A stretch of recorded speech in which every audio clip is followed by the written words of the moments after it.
नमस्कार जी, मेरे चैनल में आप सभी का स्वागत है। एआई से ट्रेडिंग सीखो के इस पार्ट में आज हम कुछ चीज़ों पर चर्चा करेंगे। उसके पहले एक छोटा सा डिस्क्लेमर है और वो ये है कि एआई को सिर्फ सीखने के लिए इस्तेमाल करें। एआई आपको निवेश या ट्रेडिंग के लिए सही सलाह देगा, ये ज़रूरी नहीं है, क्योंकि अब एआई मॉडल्स अभी इतने डेवलप नहीं हुए कि वो स्टॉक मार्केट में भविष्यवाणी कर सके। इसको खाली सीखने के लिए या जानकारी पाने के लिए करें। अब बात करते हैं कि हम कौन से एआई मॉडल्स की बात कर रहे हैं।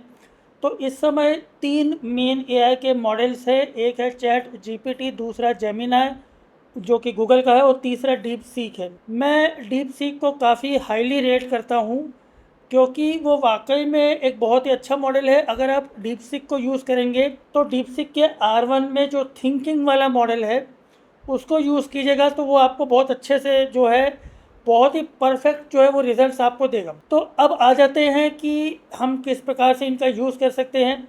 यहाँ पर मैं आपको कुछ यूज़ करने के तरीके बता रहा हूँ। उसके लिए आपको क्या करना है कि आपको एनएससी की वेबसाइट पे जाना है। अब यहाँ पे मैंने एक सवाल दिया हुआ है, लेकिन इस सवाल के पीछे पहले आपको चैट जीपीटी को, अगर हम बात करें, या डीप सीक को, आपको कुछ डेटा देना पड़ेगा।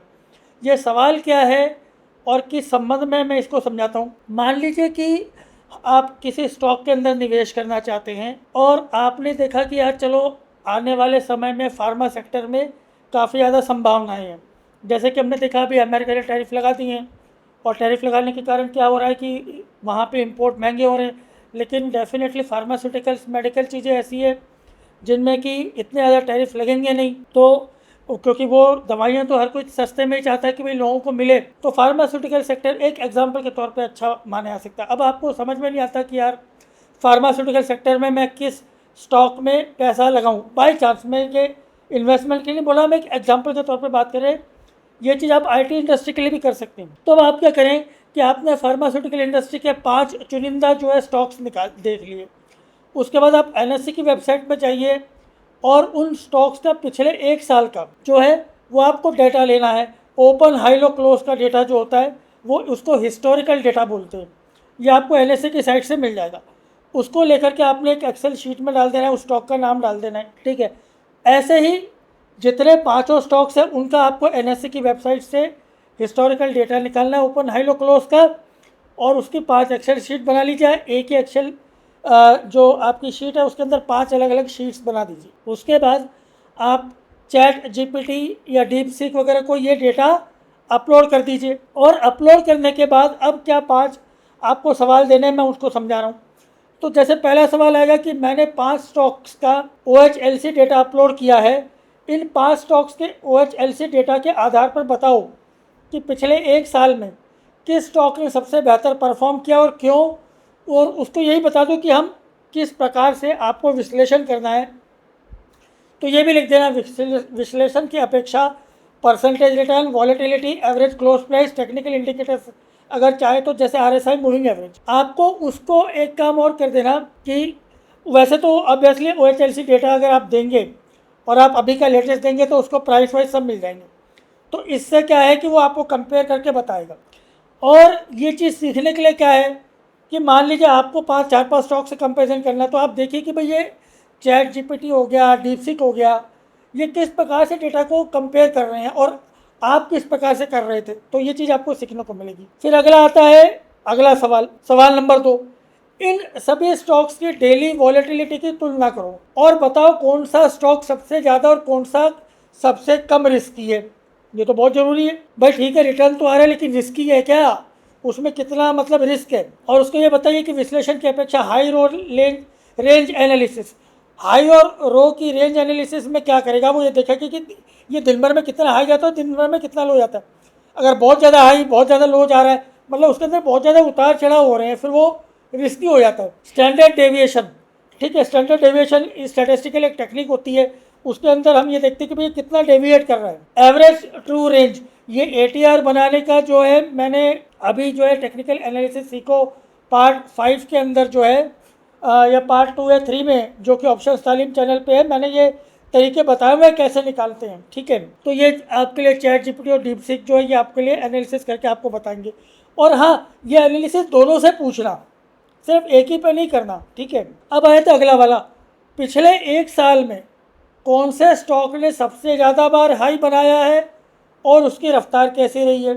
मतलब क्या है, कोई एक स्टॉक अगर बार बार हाई बना रहा है तो मतलब वो ऊपर जाने की कोशिश हो रही है, उसमें बुलिश पैटर्न बन रहे हैं, तो ये वो बताएगा देख करके। उसको बोलना कि हाई ब्रेकआउट की फ्रीक्वेंसी देखो, अपवर्ड ट्रेंड देखो, स्ट्रेंथ ऑफ मूवमेंट देखना है, ये बताएंगे आप। ये सब आपको लिख के भेजना पड़ेगा, ऐसे नहीं बताएगा वो। खाली आपने लिख के भेज दिया कि पिछले एक साल में कौन से स्टॉक ने सबसे ज़्यादा बार हाई बनाया, उसकी रफ्तार कैसी रही, वो आपको फिर छोटे में बता देगा।